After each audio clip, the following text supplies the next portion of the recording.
আপনার সাহিত্য সদস্য আপনি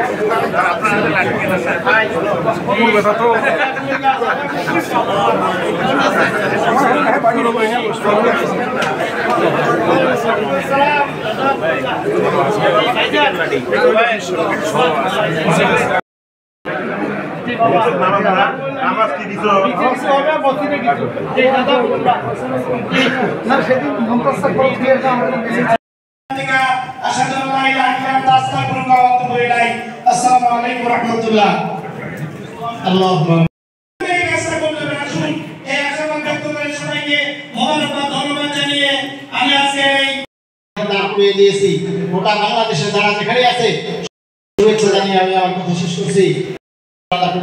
সবাই বলুন আল্লাহুম্মা আমিন। আপনাদের সকলকে আন্তরিক মোবারকবাদ।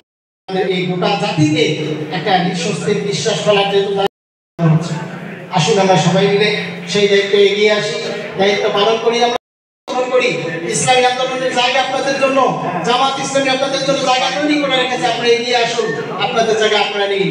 আজকে আপনারা এগিয়ে না আসার কারণে কোরআনের রাজ কায়েম করার যে দায়িত্ব ওলামায়ে কেরামদের, আমাদের মুসলমানদের, আমাদের জ্ঞানী মানুষদের, সেই পথ থেকে আমরা পিছিয়ে আছি। যারা আমাদের আবার আরেকটা মানুষ যারা ইসলামিক নামে চলতে গিয়ে তারা ভণ্ডামির শিকার হয়েছে, যারা ভ্রষ্ট পথে গিয়েছে, তারাও তো অন্য ভাষায় আল্লাহর কাছে বলবে রব্বানা ইন্না আতা'না সাদাতানা ওয়া কুবারানা ফাদাল্লুনা সাবিলা রব্বানা আতিহিম বিআফাইতি মিনাল আযাব ওয়া লা'আনহুম লা'নান কাবীরা। কথা কথা ওলামায়ে কেরাম জানি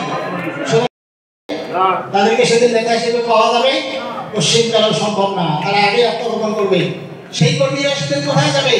সেই কর্মীরা যারা আজকে দুনিয়ায় বিভিন্ন নেতাদের নামে স্লোগান দিয়ে নেতাদের চরিত্রের মিথ্যা দাবিদার এগুলো করে করে যারা রাজনীতি ফিরছে, তারা সেদিন ওই নেতাদেরকে খুঁজে হয়রান হয়। নেতাদেরকে যখন পাবে না তখন তারা আল্লাহর দরবারে বলবে রব্বানা আইনা লাদাইনা আযাল্লাহা মিনাল জিন্নি ওয়াল ইনসি ফাজআলহুমা তাহতা আকদামিনা লিয়াকুনা মিনাল মুসলিমিন।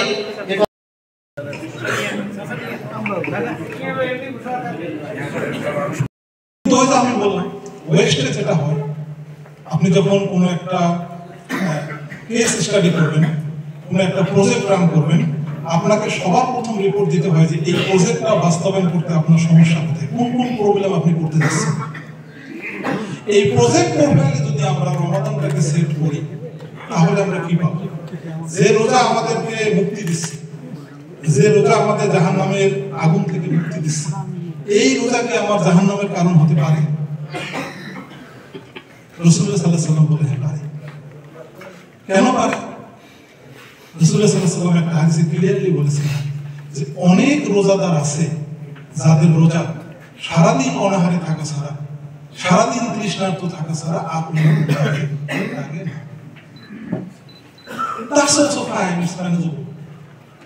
আমি রোজা করলাম, কোনো মর্যাদা পেলাম না, ঠিক আছে, আমি লসে নেই। আর একটা শক্ত হাদিস আছে, রাসূলুল্লাহ সাল্লাল্লাহু আলাইহি ওয়াসাল্লাম বলেছেন যে ব্যক্তি রোজা পেল তার জীবনের সব গুনাহকে মাফ করতে পারলো না, তার জন্য ধ্বংস। This is the risk of fasting. আমরা যারা রোজা করতেছি এখানে অনেক বড় বড় ওলামায়ে কেরাম আছে, অনেক বড় বড় বিজ্ঞজনের আছে। আমরা বছরের পর বছর 30 বছর 40 বছর 50 বছর, এখানে অনেকে আছেন হয়তো 60 বছর রোজা করেছি, কিন্তু somehow in any event যদি আমার পজিশনটা ওই পজিশনে যায় যে রোজা এসেছে but I couldn't manage to pay forgiveness, আমি এটা অর্জন করতে পারিনি, তাহলে কিন্তু এই রোজাটা আমার জন্য ধ্বংসের কারণ। এজন্য সম্মানিত অতিথিবৃন্দ, আমি যে কথাটা বলেছি এটা আমার জন্য বলতেছি। আমার এ ধরনের দুঃসাধ্য বিশেষ করে উল্লিপুরে নাই, এটা ঠিক।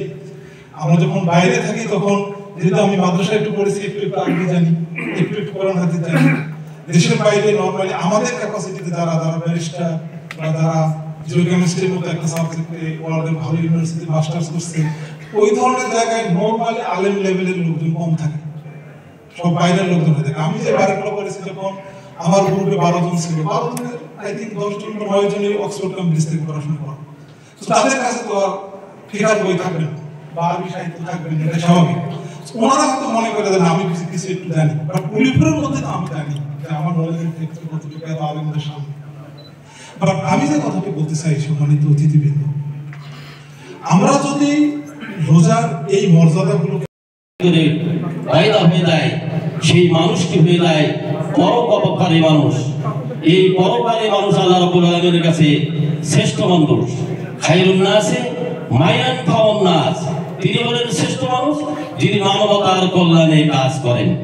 সম্মানিত উপস্থিতি, আমি একটি বেদনার সাথে আমি বলতে চাই যে আমাদের প্রিয় মাতৃভূমি বাংলাদেশ আজকে স্বাধীনতার 54 বছর অতিবাহিত হয়ে গেল, কিন্তু যে জন্য এই দেশ স্বাধীন হয়েছে, যে জন্য আমাদের অর্জন করার জন্য, যেই গুণটা অর্জন করলে একটি মানুষ নিজের জন্য সে উপযুক্ত হয়ে যায়, পরিবারের জন্য উপযুক্ত হয়ে যায়, রাষ্ট্রের জন্য উপযুক্ত হয়ে যায়, রাষ্ট্রের উন্নয়নের জন্য উপযুক্ত হয়ে যায়।